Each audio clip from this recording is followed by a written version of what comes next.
কিশোরগঞ্জ এক আসনে প্রার্থিতা ঘোষণা করলেন মাজহারুল ইসলাম। বিস্তারিত থাকছে কিশোরগঞ্জ থেকে মোহাম্মদ আলামিনের প্রতিবেদনে।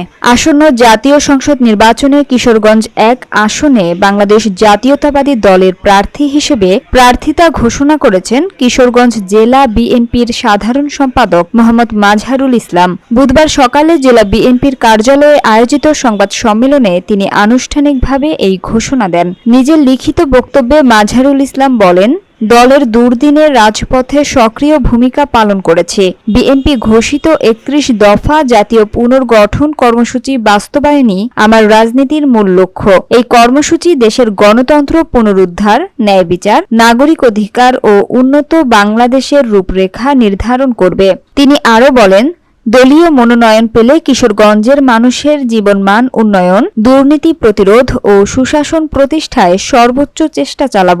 রাজনীতি আমার জন্য কোনো ব্যক্তিগত উচ্চাকাঙ্ক্ষা নয়, এটি জনগণের অধিকার প্রতিষ্ঠা ও গণতন্ত্র রক্ষার সংগ্রাম।